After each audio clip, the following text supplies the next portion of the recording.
Does that look okay? And you think it'll be okay, like writing, we'll be able to see everything? Okay.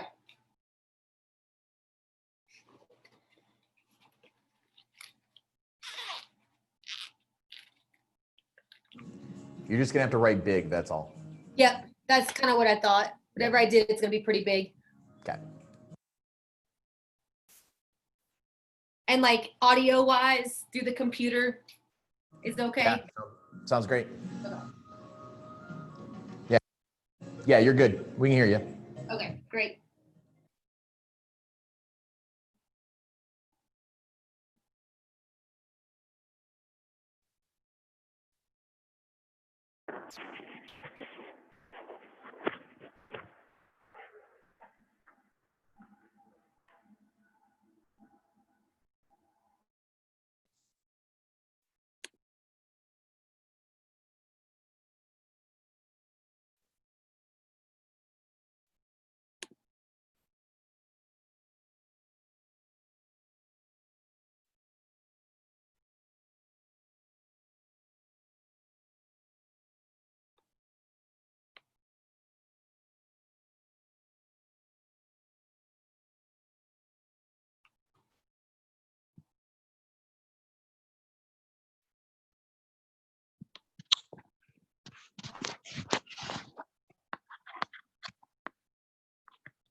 Coaches, what's happening? Welcome back. We are day 4 of our coaching clinic, and technically the last one of our coaching clinic for our virtual camp. Really excited to have all of you back. We've got 33 participants right now coming in, and today we're going to be doing our Chalk Talk. This was something that has kind of progressed through the last few years of doing summer camp stuff, where we had a session of our coaching clinic where we wanted to have an opportunity to be able to clear some things up if people had questions or maybe just wanted to have some dialogue. So that's what we're going to do today. So if there's anything that was from the last few sessions that we've had, maybe even some of the sessions that we've had for the Premier Camp and individual camp sessions, if some of you coaches attended those, we can elaborate on those a little bit. And also some ideas of things that you guys might have in your past seasons or questions you've got going on. Steph and I are open to be able to discuss and work with some of those and give you an idea of how we do our coaching and our techniques here at Illinois. Like we had mentioned before, Coach Frogley is also here with us. So if there's any of those questions that we want to send over his way too, he's been, gracious to be with us, to work with us on that too. So I think we're going to jump right into our first question here that I saw Coach David's got for us. So he actually said, Matt, what are the ways to offensively deal with your opponent's full court press, especially when the other team has faster, better skilled chair handlers? All right, let's head over to the whiteboard and let's walk through it a little bit. All right, so since David set us up with an early question, I was able to do a little bit of a whiteboard action here. So we're going with a full court that we've got set up.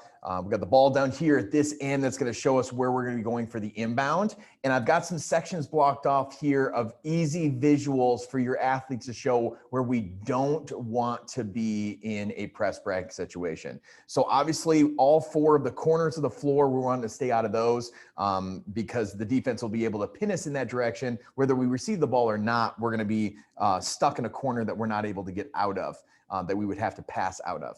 The other thing that we have here is the center line right on top of half court, about a chair length behind and a chair length in front, so that if you were to have your position, your offense would be positioned on those spots or in that area. They're very susceptible being able to touch at the half court line and get a violation out of it. So if you're able to visualize to them that we want to be a chair length away, either front or behind, that's a good way of directing it. And then also I've kind of curved these lines out on the ends because again, these are corners that we want to stay away from. So these general zones here where the keys are the areas where we want to place our offensive players. The majority of the time, we're either going to run 2 or 3 players up in the front court to try to get the ball into play. In this situation, what we're going to do is we're going to walk through it with 2 players in the front court. So we're mentioning right now that we have first our inbounder that's here in the baseline with ball. And then we're going to have 2 offensive players that are going to be just outside the elbows, okay, just outside the elbows on either side. What we're trying to do is make sure that they are positioned in a place where they have one side of their body that they can go to. So let's say the defenders are matching up and say the defenders are matching up on the inside elbows on here. We know that our offensive players have opportunities to go out to the ball outside of that. So they can leave to the right here and left on this side. So they've got opportunities to go that way. The other 2 players that we would have offensively are going to stagger themselves, one in front and one behind a half court. So we would have one that would be sitting out in front, outside of our bad area, our lane here, a violation, just outside, and then one opposite stagger that can be behind half court. And with those positions, they're able to run the floor side to side to get away from defenders, or they're able to exchange through that window as long as the ball is entering first into the 2 that are at the free throw line. And then the other big point that we'll be talking about is we don't want to dribble the ball at the floor. We want to pass the ball at the floor, right? So what we're really trying to do is get 1 or 2 passes to get the ball over half court. From a lot of the experience with trying to beat some presses in the college division, once you get the ball over half court and you've gotten the ball behind the majority of the defense's press, they're going to drop off that press and not keep it up. So we're trying to get that ball up the floor as quickly as possible. So that would be an idea of getting the ball either to your front person or getting it across to the secondary one of the elbow. And their positioning should be in a position where they're facing out that direction where they have their open space, where they can catch the ball and immediately send it into a hook pass to the next position, right? So we're looking to try to pass to the one before, in front of half court or behind half court to get that ball to where we need it to be. And you're really just giving it a ladder of passes to get it down the floor to get set up in your half court offense, all right?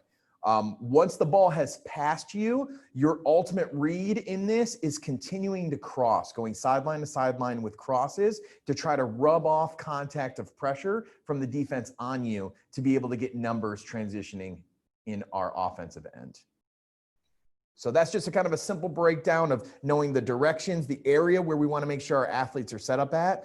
Like we said, we usually would split our athletes here, or if we were going to go with 3 in the front court, we could potentially do 1, 2, and 3, and then that would eliminate our one in the front court section, and we would have somebody in the back court that's able to move and go.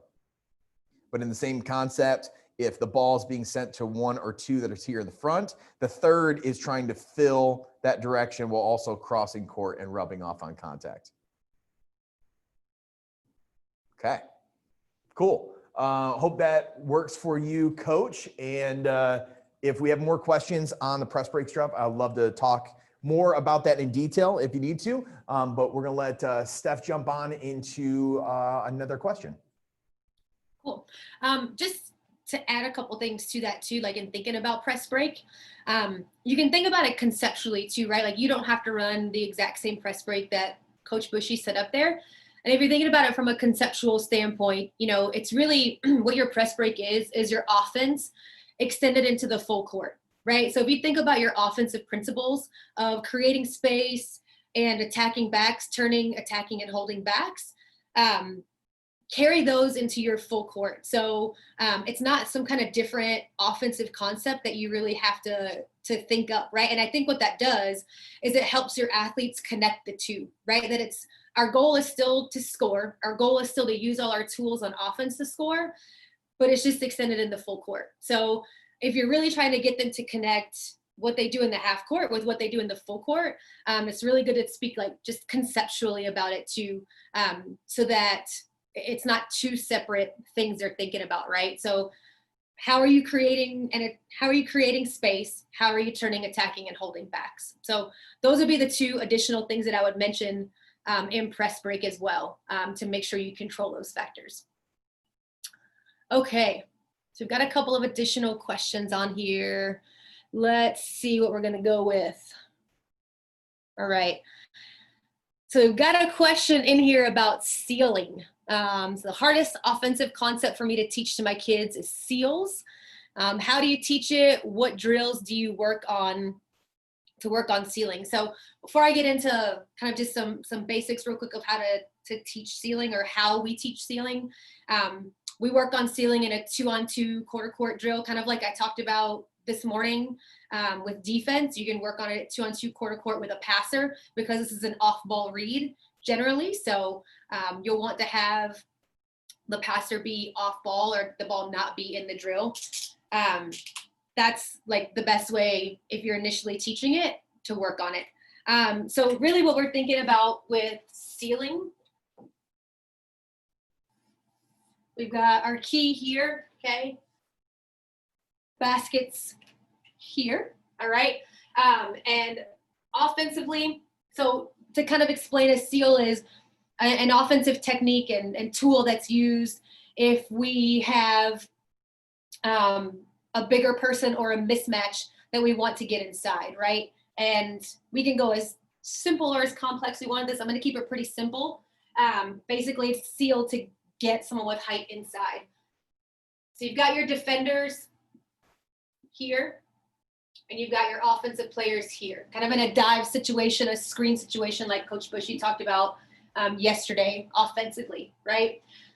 So the first thing we talk about doing is, this is your dive, this is your higher class player, this is the person that you're going to want to get inside or get closer to the basket.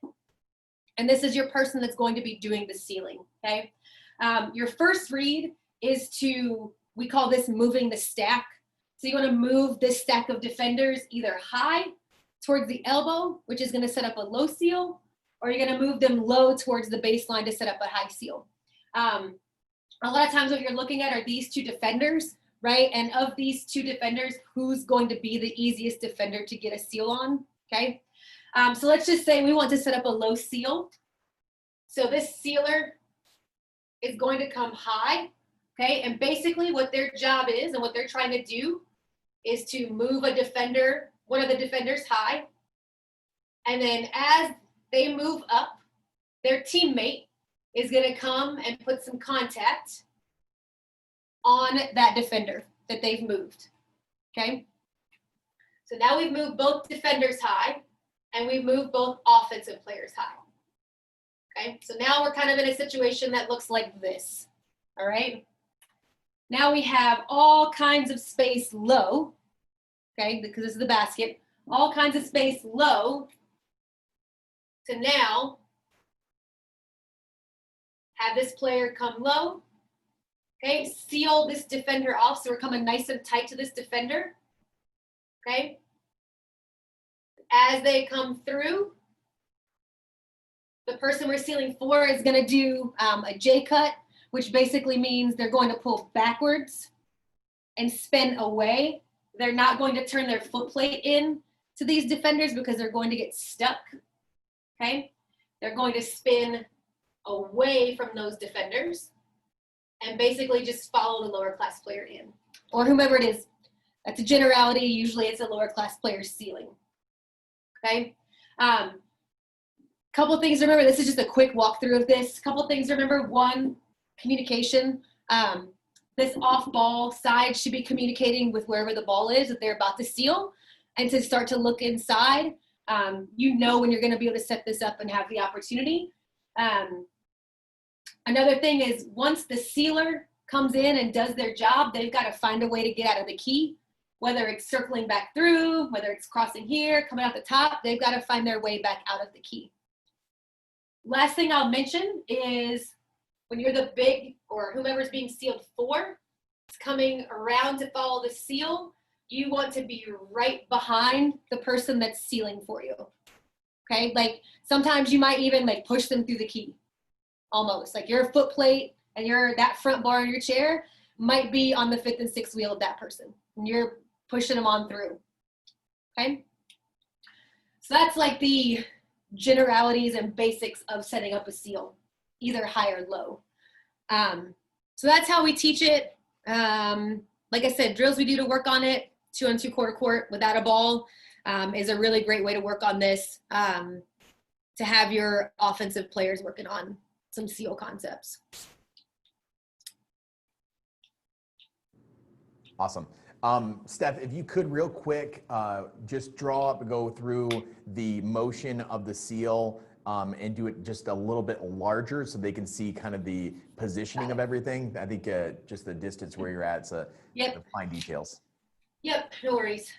So this is after you've already moved the stack high. I'll make my X's and O's a little bigger. Right, so if you are the offensive player that's sealing, the person behind the screen, you're going to seal off the defensive player low here, right? And then once this player has moved out, the offensive player that's in the dive that's holding pressure here on these two players is going to J cut out and follow right behind. Is that better? Yeah, that's good. Okay, cool. Any verbal cues, any kind of, I know a lot of times we talk about the physicality of pushing a seal through and all that capacity. Anything we can elaborate with that? Yeah, like I mentioned it before, like, you know, the person that is doing the sealing needs to already start communicating with their teammates about that a seal is happening, start looking inside, giving those verbal cues that something's happening. And yeah, if you're the person that's being sealed for, I mean, there's nothing wrong with getting on the backside of your teammate and just shoving them on through.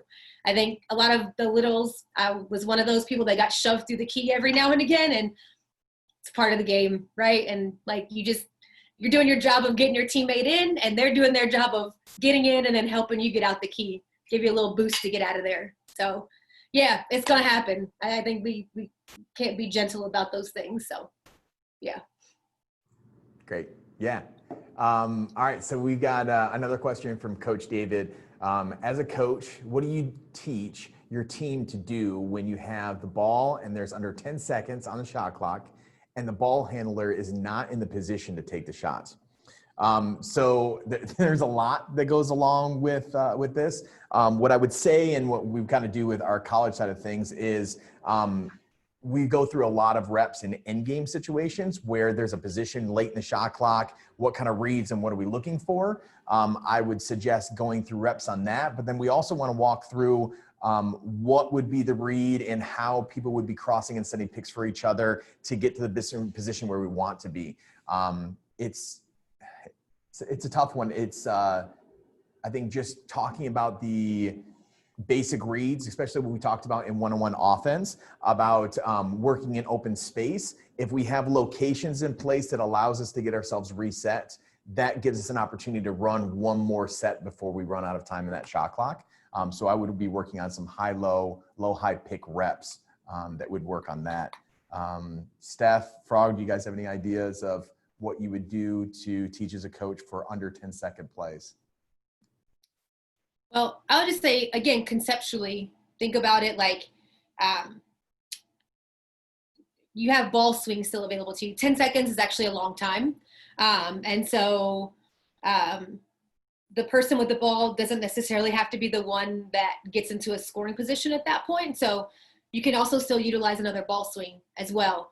And then what that could do is free up, if the person with the ball is like the scorer that you're trying to get into a good scoring position, once they pass, it gives them the opportunity to move a little bit easier to get into a scoring position. So I would say actually get rid of the ball. I know that sounds a little bit contradictory, but 10 seconds is a long time, like a really long time. So my add to swing the ball, have someone that's offside, that person should already have clock recognition and know that the shot clock is running down and also be getting themselves in position to score. So you should have a couple of different things going on at that point with just the recognition of what's going on. So you should have somebody offside that you can swing it to that is setting themselves up in a position, or the person with the ball, swing it, get into a better position, and then if they want to get the ball back and get up a quick shot, they can. Frog, do you have anything to add? I think that the biggest thing that happens in end game situations that puts players in that situation where it's not your ball handler handling it, or it's not your scorer under 10 seconds, and you start to come unraveled. You have a bad 10 seconds, is often because players don't do the work before that to set themselves up. So the two things I would say are, one, touching on what Coach Buchi said, I would practice end games so that your players learn how to put themselves in good positions, and they don't make decisions that put them in those. And I think that's one of the things that we as coaches can do a better job of. Set the last 5 minutes of practice aside to do end games.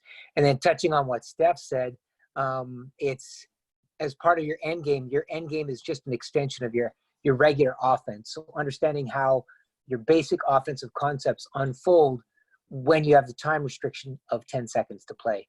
How do you create space or take advantage of space? How do you identify matchups and how you attack them? How do you attack backs? And then what are the complementary reads? What opens up if they take away your primary choices or your plan A, so to speak, in your last 10 seconds? So that's how I would say. I'd say the way you avoid that is you do the work in advance in preparation, so your players make decisions that don't put them in bad situations. Mm-hmm. Yeah, absolutely. Okay, we're going to move on to the next question. And actually, Frog, I'm going to throw this question to you because you've been doing a lot of work recently with mentoring younger coaches and their process of how they're learning and growing. So this question is, have you got any tips or suggestions on mentoring other coaches? And this particular coach is kind of early in her coaching journey as well. And she's saying the context is she works with wheelchair basketball in Namibia. who are very much in their infancy as well. And so I want to throw that to you. I think you've had some experience in this area, working with coaches from other countries who are in developing programs. So I think you might be a great person to answer this question. Okay. So I guess the first thing about mentoring is it's actually driven by, I'll say, the mentee. I think the mentee really chooses who is going to be their mentor. And I think that's really, really important because you have to be, if you're the mentee, if you're the developing coach, you have to be receptive to whatever's going to be told to you. So I think that's the first thing is you choose your mentor, because you need to have, you need to be willing to take feedback, both positive feedback and then maybe some feedback that promotes growth, we'll say. So I think that's the first thing that's driven by the mentee in that respect. The second thing that's driven by the mentee is the frequency. I think it's got to be driven by how much the mentee wants to get feedback. How often? Do you want it weekly? Do you want it daily? Do you want it yearly?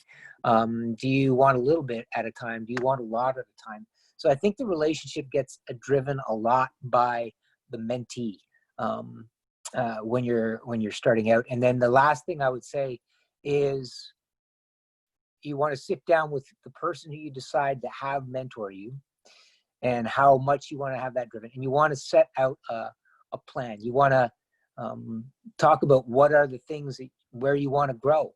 And then both of you work together on that in a supportive environment. And then as those objectives are met, move on to new things. So I think those are the three things. One, you got to choose your mentor. Two, you have to drive the mentee-mentor relationship, how frequent, how much content there is. And then the third thing, you have to develop a plan. And I don't think there's a particular place you start. It depends on where the mentee and the mentor think the greatest growth can occur. Yeah, I think that's good. I think we often think about mentor-mentee relationships as sort of a top-down thing, and the mentor kind of guides the mentee and brings them along this path. And yeah, really it is like the mentee saying, like, these are the things I want to learn. This is how often. It can certainly be, the mentor can certainly say, like, all right, ask those questions. How often do you want us to be in contact? How much do you want from me? But yeah, mostly driven by the mentee. So those could be good questions to ask the coaches that you're working with. Buchi, do you want to take the next one? Sure can. We've got a one that I think that we answer or talk about at least in almost every coaching session. And it is the question of how do you handle referees who do not know the rules? Obviously the question was asked with a little bit of emotion to it. And I think we've all been in a position where we question the referee's experience and what they might be looking at when they're doing it. But I think the first thing to understand, and we've all been in that situation, is if you're going to use communication and embarrass the referee, you're not going to be able to be constructive with what's going to be happening in the game. The embarrassment is the crossover to where now the conversation has stopped and now it's become very distant and may just be an issue with technical fouls or whatnot. So it's important to try to relay in a conversation of understanding and asking questions. I know a lot of times during dead balls, if you have an opportunity to discuss an idea or something that you're seeing out there, if you're cordial and respectful, you get a lot more out of that. And again, I know that's really tough for a lot of coaches that are in there and may see the same, read the same play over and over again, being called wrong in their eyes. But it's important to be respectful and ask questions while relaying information. I would love to hear Coach Frogley's opinion on this because I've got to experience Coach working with referees as an athlete and as an assistant coach under him, and I've taken a lot of notes and skill from his work. So, Coach, do you got anything else for us? I love what you talked about communication with officials. I think that we all have the same goal. We want the game to be played at the very highest level possible to give our athletes an opportunity to maximize their potential. And so I think that means you've got to find a way to work with the officials. I think there's a couple things you can do. If it's a local official, you could have a local official come out to practices to get more reps, to work on their own skills, just like we do our athletes and just like we do ourselves as coaches, get reps to develop ourselves. I think, Bush, what you're talking about figuring out how you can communicate in a constructive way with an official so they can hear what you are saying and grow from it, because I think most officials want to grow as well. I think that the last thing, your comment about if you say something in a manner that embarrasses an official, you realistically should probably get a technical foul, and sometimes that can be instructive in its own right. So that's what I would say. I would say try to work with a local official to train him, get him reps on the court, maybe invite him to practice or her to practice, and then think of how you can communicate to them in a manner that does not take away from their officiating in a game. Like maybe in a dead ball, you ask them a question. At halftime, you have a quiet dialogue or that type of thing, and try not to embarrass them. That's sort of the point. So. Awesome. Thanks, Coach. Steph, you got the next question here for us? Yep. Yeah, just to kind of comment on what Frog was saying too, like the whole getting reps piece. Like I remember a game, it was a couple seasons ago, and it was one of our first games of the season, like super early, and I was a little bit peeved with the way one of the officials was calling the game, and I had kind of been in his ear a couple times. He unfortunately was like coming down right in front of me, and I'd been in his ear a couple times. And finally he just looked at me and, this kind of shut me up and made me move on. He's like, it's my second game of the season too. Like, give me a break. So, they also need reps. And so just like, we as coaches need reps, our players need reps, they need reps too. So that always reminds me of that. And I kind of try to think about that as I'm working with the officials as well, as like, all right, they maybe have not had as many reps as I would like them to have. So give them a little bit of a break in that respect. One of the next questions we have, and I think, again, it's a really good question to think about, how do you deal with player disciplinary issues? And I think all of us as coaches, we're going to experience this. We coach humans.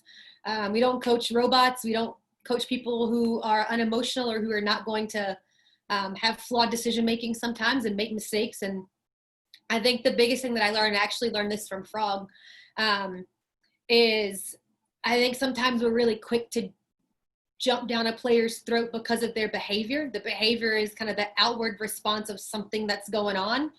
The phrase I like to keep in my mind, and I'm not like a pithy phrase kind of person, but this one for me sort of helps me remember, because I'll admit one of my weaknesses as a coach is sometimes I can be quick to judge, like, why the heck are they doing these things?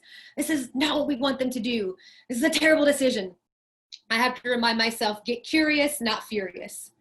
Get curious, not furious. So it's coming in and having a conversation with that player about what's going on.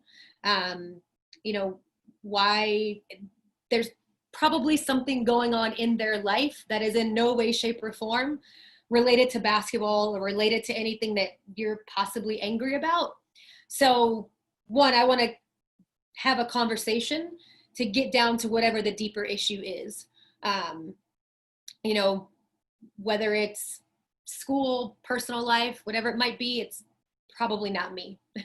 And so part of that getting curious is like knowing that it's not about me and it's about helping that athlete. So I think what I would say is before kind of jumping into a disciplinary situation, like, I don't know, you've been late for 4 practices this week, so you're suspended. I don't know, just as an example, kind of getting down to the root of what's going on, right?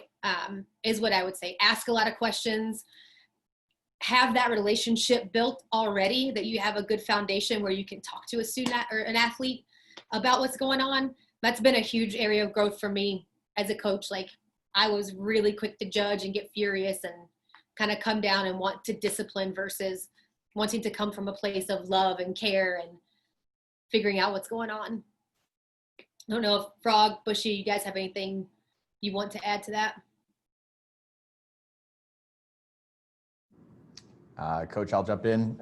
Again, the little nugget that Steph gave you guys, get curious, not furious, is definitely something that I relate and understand with too, with coaching with athletes, especially on our college athletes. There's a lot going on outside the basketball court that we may not know, or family life or anything like that. And yeah, I definitely remind myself a lot when there's things that happen on the floor, or communication and conversations that happen. I might be able to, let things go for a little bit just to see if that was a one-off thing. But if it's something that's progressive that you see as an issue, I really want to get to the root of it as well. So I will ask some open-ended questions just to try to start conversation to see if they're comfortable with it.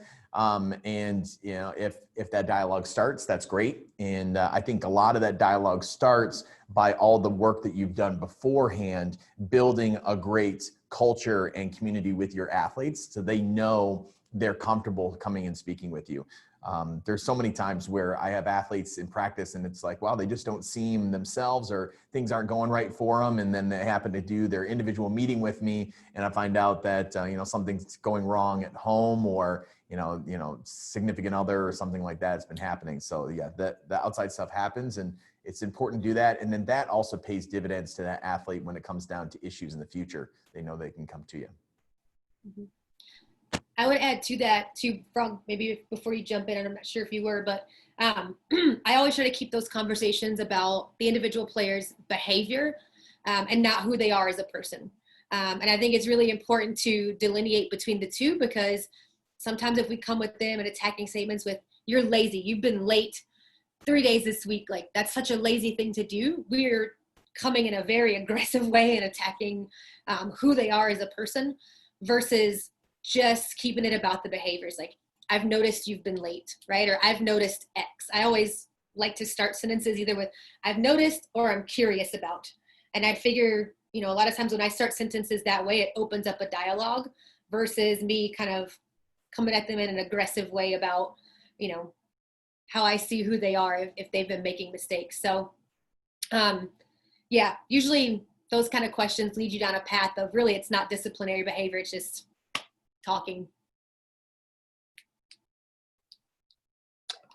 I guess the thing I would add to it, the other day when so many of you are putting together your coaching philosophies, how you discipline an athlete goes back to that philosophy. And so tie those things together. And a lot of the philosophies that I saw posted were holistic in nature. So think of it not so much as discipline as another moment when you get a chance to teach. And then the second thing, I can't emphasize enough Steph's point and Bushy's point about asking a question first so you understand the athlete.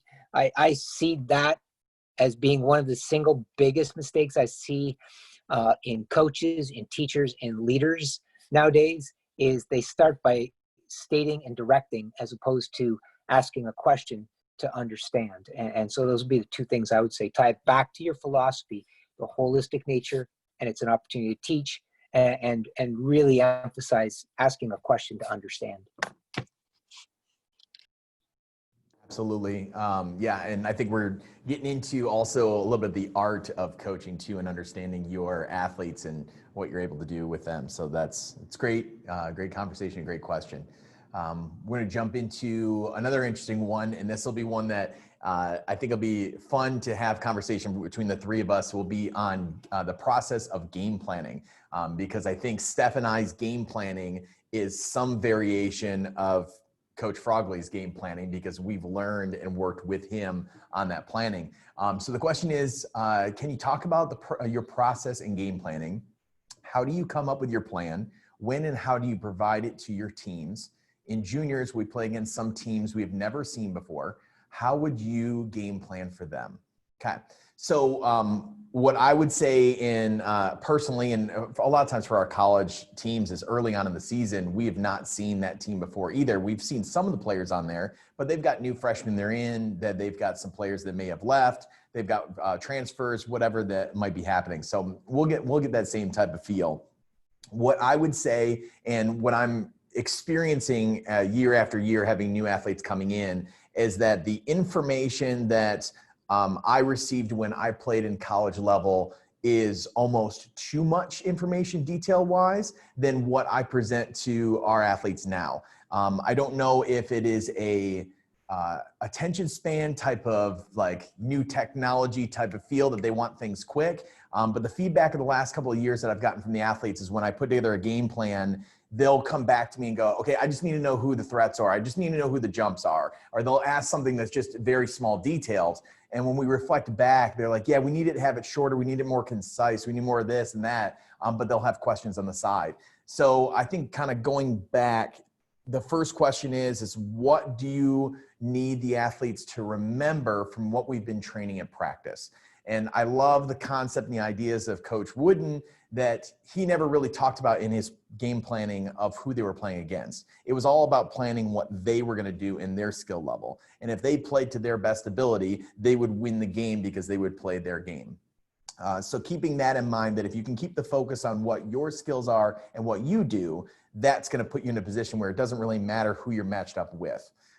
The second thing I would say is if there are going to be some threats or points that you're going to be talking about, I specifically like to do 3 keys on offense and 3 keys on defense that were just reminders of what we would do from practices that we've had in the past or corrections that we may have done. And then we will talk about the threats that we have that we know are going to be playing out on the floor. You may know 1 or 2 of the threats. You may know the whole starting 5 that are going to be coming out. But so it's important to have context of what the numbers are, what those threats are to jersey numbers, and give me some understanding that way.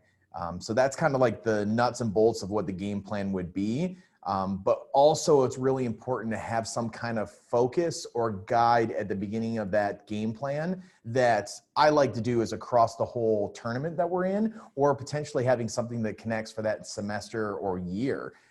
That brings us back to why are we doing what we do? What's the focus on this game, and how do we know that we're going to be successful on it?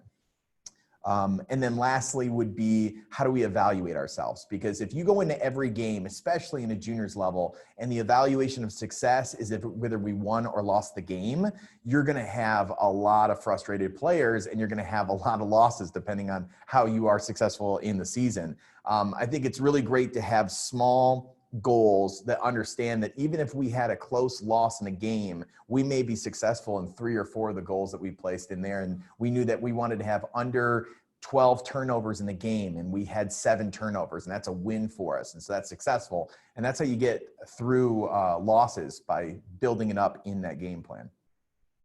Thoughts for you guys?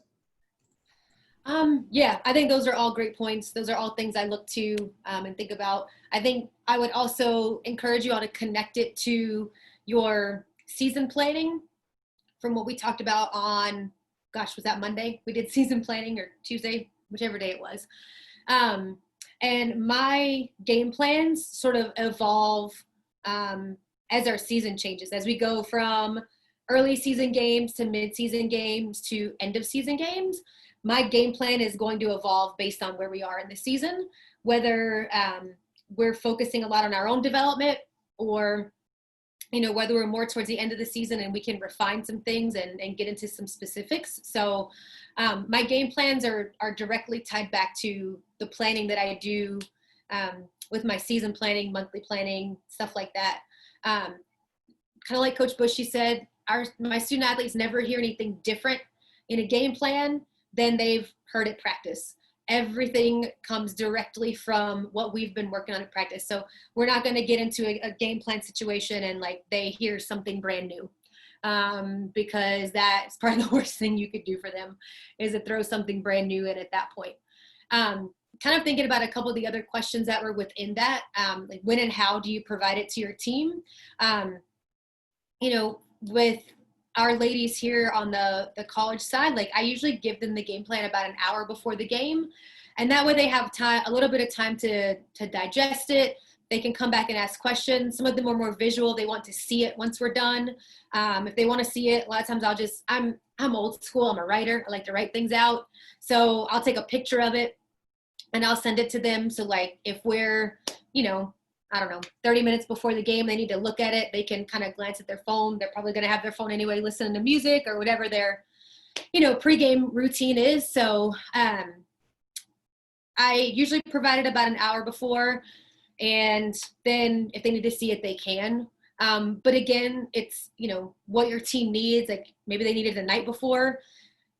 It just depends on kind of what they need. And you can ask, right? Like always ask questions. I can always go back to that, like get curious type question, because every team's going to need something different. Every player is going to need something different.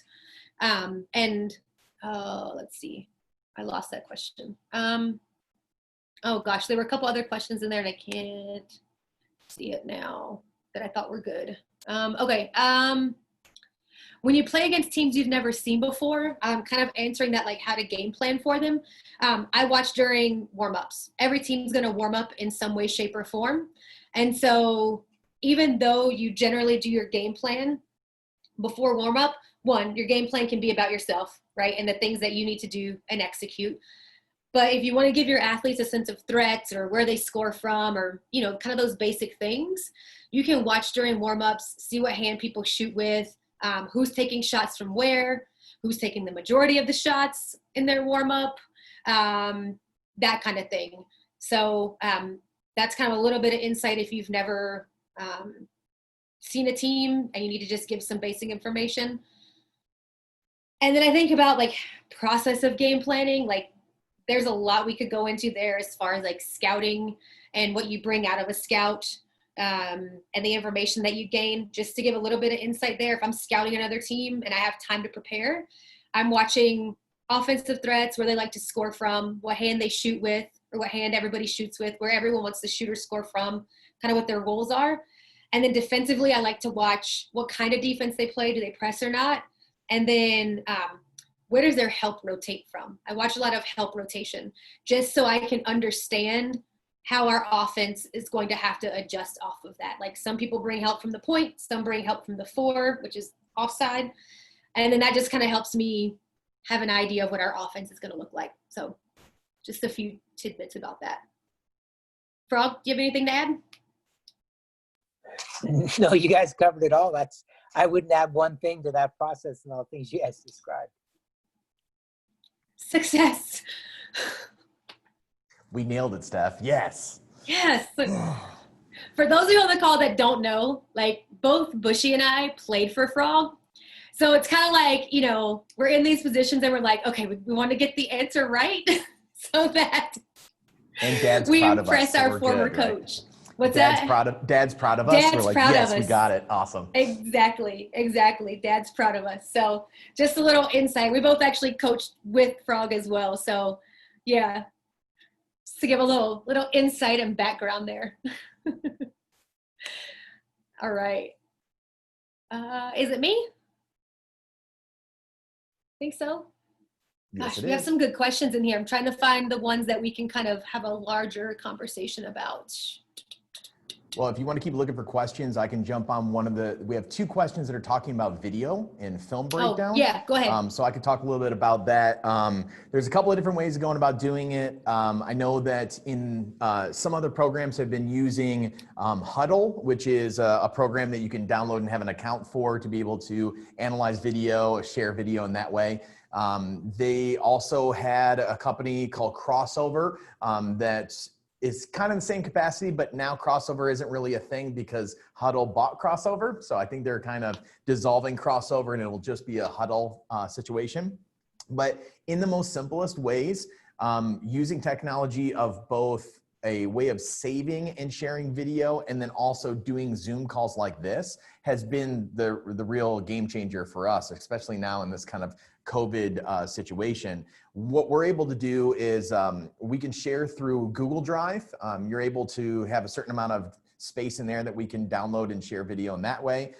We also have a program called Box here through the university that we're able to share video on.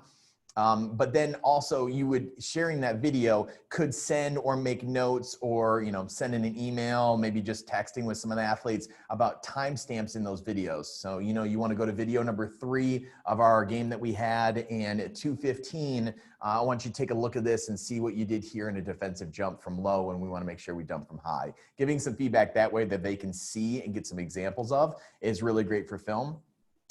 We also have the opportunity, because we have our athletes with us the majority of the time, that we're able to do individual video and team video.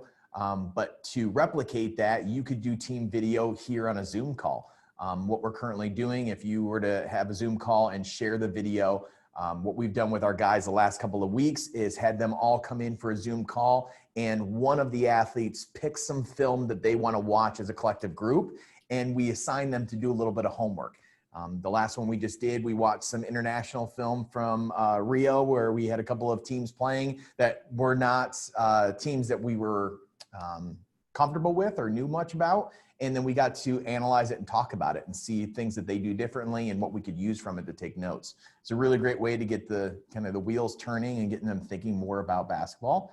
And it's really great to hear about what other players are watching, or maybe what they're not watching and should be watching.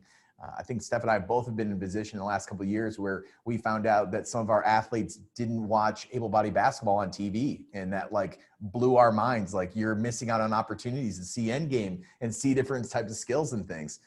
So just experiencing video in that setting would be great.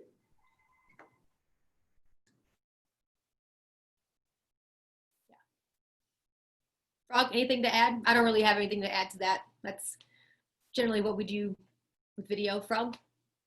No. Bush is actually, he does a really good job with all the different platforms in particular and accessing them. So no, nothing to add there. Cool. All right. Again, lots of really great questions we have coming in. I think one that I'm pretty passionate about, kind of speak to, talking about bench engagement and player engagement during games. So it's talking about, this particular coach wrote, nothing infuriates me more than looking down the bench and those players look so bored. So how do you get that from your players? For me, it comes back to our team standards and who we say we want to be. So to give you an example, this past season, we had 3 team standards that we focused on all season: our connection, our positive mindset, and trust. And we were really specific. Like, those are kind of big nebulous words that a lot of times we say them and we're like, oh yeah, these are going to be really great things. We don't talk about like what they actually look like in action and in practice in different parts of the game, on court, off court, on the bench, right? I think the bench sometimes gets forgotten as like they're actually an integral part of the game. And there's a couple different ways to think about it and look at it. One, we talk specifically about what does it look like to have a positive mindset on the bench, right? What does your body language look like? Connection. Like, for us, connection was all about ensuring that you're doing everything that you can to make the person beside you better and to make all of your teammates better. So again, we spoke specifically about what the actions look like that are attached to that. And then we talked about this season, accountability is a form of love and care for your teammates. And so when you're holding your teammates to certain standards, it's not saying, oh, I'm going to call them out, they haven't been doing this, right? Like, it's an act of love and care, right? So if you see a teammate on the bench who's not engaged in a positive way, who's not connecting with their teammates, our team this year felt more empowered to say, hey, come on, we need your voice on the bench, or we need you to be engaged on the bench. So those are just a couple things. They're built in and embedded in our program, and we talk about them all the time. I have a friend that coaches soccer down at the University of Florida, and they got tons of technology and tons of stuff they can use. But if this is something that you're struggling with, one of the things that she does is she has a bench cam, and she, they film the game and they film the bench. But if you only have one camera, or maybe this is a way to engage, I don't know, a parent or somebody like that, they can film your bench. And then, video doesn't lie. It's a really great way, if you're having trouble with this, to show like, okay, look, this is who we said we want to be. And now I want you guys to see what these behaviors are, to connect it. So, a really great way. And actually, it might be a really great way to show the value that you place on the bench. If you're filming that over filming the game, it shows, what you're interested in. So yeah, we embed it into the program. I embed it into what we do. And, I don't expect my ladies to like go crazy and wave towels and do all kinds of crazy shit on the bench on the bench. Like, that's not my expectation. My expectation is that they're supportive, they're positive, they connect with their teammates, and that they are ready to go in the game and they're engaged. I think that's the big thing, is if they're looking disinterested on the bench, then they're not going to be ready to go in and be successful when they go in the game. So those are just some things I think about. There's lots of different ways people do it. I don't know, Buchi, Frog, do you guys have anything to add to that? No, I love that. And it's actually transitioning into another question that I was going to pick up next about communication. But I love the idea that, I heard from some research on there about communication in general, and that 7%, I think it's, 7% is verbal and 93% is body language. And to have poor body language on the bench, anytime I'm on the court as an athlete and I make a mistake and I look to my bench and my bench has poor body language, I feel like they're communicating to me that they didn't approve to it.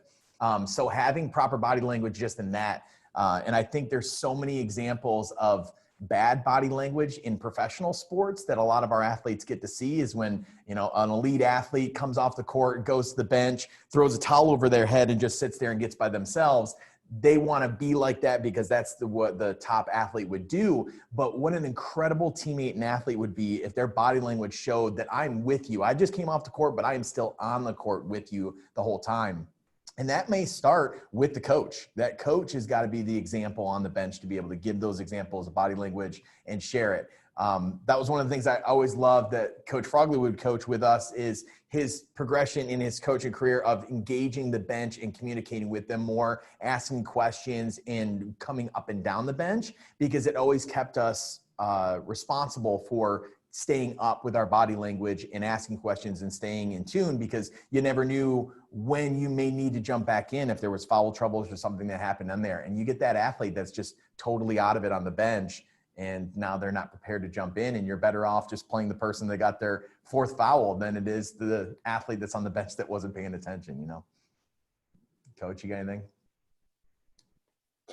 I love one of the things that you guys both touched on was how you engage with the bench. And for the coaches on this webinar, if you get a chance to watch Coach Buchi and Coach Wheeler, Steph, coaching, watch how much they move up and down the bench. And there's times when they're interacting with the players on the court, but then there's times when they're right down on the end of the bench and talking to the bench. And they're using that time in the game to continue to teach and to coach. And that's one of the biggest things you can do to engage your bench, to keep it positive, to keep it engaged, and to keep them get ready for when it's their turn to go on the court. And so watch them and how they move up and down the bench, teaching both the players on the court and teaching the players that are on the bench. That's one of the biggest things I watch. And so coaches, I would watch that if I'm watching Coach Steph and watching Coach Matt and how they coach. That's a great example of how to engage the bench. Awesome. Yeah. And then, like I said, we're transitioning to a question about communication. Coach Carlos was asking about communicating, and obviously being one of the most important skills to learn. But notice that some players struggle to keep the communication going when under pressure situations. How do you create this habit of constant and assertive communication? I think we talked a little bit about it in sessions of the past, or when we've talked about it too in coaching sessions in person, is that when we see athletes that struggle with communication, a lot of the times they don't know what to say first. So when you're telling them, you got to talk, you got to talk, you got to talk. Well, I don't know what to say, so I'm not going to say anything. So that's kind of the first step, is we've got to create dialogue and create words and phrases and things that they are able to say, they know what to say on. And then the second part is encouraging them to just say something so that they get comfortable having words or some noises come out of their mouth when they're in the process of the game. And then we can slowly connect the two of, all right, now that you've said that person's name several times, let's talk about, now that you have that person's name, that you don't need help, or that you've got wheel position and you can need a switch. Some kind of start that way.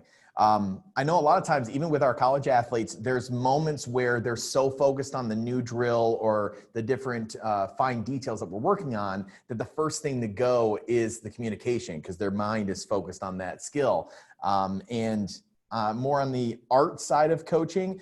I know that I've got a lot of athletes on my squad that are video gamers. They all play Xbox together online and do a lot of video game stuff. And the majority of the gaming that they do that's collaborative has a microphone, and they're able to speak with each other. So I took two of the guys off that were struggling with the communication, put them on the sideline and said, okay, we're going to run 2-on-2 quarter court, just working 2 offense, 2 defense in a quarter court setting. But the defensive guys, they can't do anything unless you tell them what to do. So you are controlling them like you're playing a video game. And all of a sudden, these guys went from not saying anything to now describing every little detail of, you got to stop low, turn your chair just to the right, about 40 degrees. Yeah, go up there. And they were bringing in so much communication that now we could bring them back on court and try to incorporate that. So just a little bit of art to coaching to try to get them to bring some communication out. Frog, do you have anything? I really don't have anything to add to that. I love the creativity in that drill, Matt. I absolutely love that. And how it really creates ownership for their communication on the court. I think that was absolutely awesome. I would say sometimes we expect communication without teaching it the same way we teach other skills. And what I mean by that is I love what Matt said about teach them what to say, the different phrases and the common language that you're going to use on the court. And then I would load it. So you might start it off in a low intensity drill, and then you might put more stress in a drill. I'll give you a great example of loading communication. Matt and Steph both talked about doing chair skills once a week. One of the things I know they emphasize is communicating during chair skills. And chair skills is a high intensity drill. Players learn how to, one, communicate in a highly intense situation, but also how to receive information from a teammate in a highly stressful situation. They learn to hear yelling and hear it for the content and not from the emotional side. So I would load your communication and increase the level of intensity under which they have to perform it. And I would also teach your athletes to give feedback. Communication is two-way. It's me sending a message, but then also getting a response back that you've heard that message. So I'd really teach your athletes to acknowledge whatever they've been told on the court. If they've been told to jump, for example, they're saying, yeah, I'm jumping. If they've been told to stay there, they're saying, yeah, I'm staying here. So add the feedback piece, and that'll help facilitate that sort of dialogue that you really want on the court. Love it. Steph, do you have one more short question there? Do you see anything that we can get before we finish up here? Yeah, we have kind of 2 questions that are asking a little bit about playing time, and we can give a little bit of feedback there. One of them talks about, like, do you have a cap or a limit on the numbers in your competitive rotation towards the end of the season? And, generally your bench does decrease a little bit towards the end of the season. What I would say, though, is that hopefully you've taken the opportunity during the season to develop those players that are on your bench by giving them, how do I want to say it, actual competitive opportunity. And I've done this well, and I've not done this well in my coaching career, and have benefited and suffered from it on both sides. And what I mean about, like, good competitive opportunity is that they're not just coming in when your team is, like, up or down by 20 in November, that they're coming in when the game still really matters, or when, the pressures of the scoreboard are still there, and they're surrounded by people who can help make them successful and help create the learning environment that's appropriate for them. And then hopefully what that's done is it actually has increased your bench size, because then you're going to have someone who's had those developmental opportunities throughout the season. But I would just say on a large scale for answering that, generally, yes, your bench kind of shrinks dependent upon just where everybody is in their development by the end of the season. But like I said, that shouldn't be a concept that you coach through. Conceptually, you should be thinking about it as, like, how do I develop everyone here so that they can, as much as possible, if contributing on court is what you're asking about there, then how can they get on court? The other one kind of talks about how do you teach your athletes about the concept of playing time and understanding that everyone would play? And I think you kind of sort of answered your question there, as far as, like, you have talked with your team about wanting to be a competitive team versus a recreational team. I think that's obviously an important conversation to have. another important conversation to have along with that is just role definition. That, we think of competitive team and we're like, okay, well, one, defining what competitive means for your team and what success means for your team. And then defining roles and what everybody's roles are within that, so that there's value created. So that, if there is a person that doesn't get a ton of playing time, that they have value on the team in some other way, and that they see it, and that it's recognized, and that it's celebrated. That it's not something where like, oh yeah, you're valuable, we love your voice on the bench, but it's really celebrating it and highlighting it and making it something that is, important that your team talks about. So I think however you go about that conversation, that it's defined by your team, and then like whatever that definition is, you celebrate the heck out of it when it happens. And then I think it kind of goes back to the previous question, like within that person's role, how are you developing them and talking with them about moving into a different role that they want to play? Like if they're not someone who gets a ton of playing time, how will you work with them to develop them into what they want to be? And then being ready to answer the question of why didn't I get playing time, coach? If that's kind of what a lot of it is revolving around, that's a really important question to be able to ask. Buchi, Frog, do you have anything to say on that to kind of wrap up our conversation? Yeah, I love the thought process of just defining what success is and defining what value is when it comes to the team, because I think they have preconceived notions when they enter a team, or like for ours, we have a lot of different athletes coming from junior programs entering a college program, and we've got to understand what that means and what that means to them, and then also build a context of what it means for the team and what my actions as a coach is for playing time for value. I thought those were all really great points, and something that I would challenge a lot of the coaches on this call that may not have a game plan of how to answer that question for a lot of their athletes when that question does come up. So really great on that. So we're 2 minutes after right now, so we're gonna wrap up here a little bit. One, we want to thank you guys for attending this week with our coaching clinic sessions. It's been really great with the dialogue, great questions, and always awesome to connect with coaches that we've had globally here, which is just so cool. Reminders is that we have 2 more sessions tomorrow. We've got a individual skills camp training session with our athletic trainer, Connor Doherty. That's gonna be working on some workouts and different skills that you can use with your athletes in a lifting gym type of setting or just fitness in general. And then the afternoon one is gonna be our alumni Q&A. The alumni Q&A for a Zoom registration is separate than everything else. It's its own separate thing. The link is in the chat if you wanna register for that separately. And those that have registered and are on there live for tomorrow afternoon have the chance of winning an Illini giveaway prize. So make sure that you're registering for that and join us for the dialogue.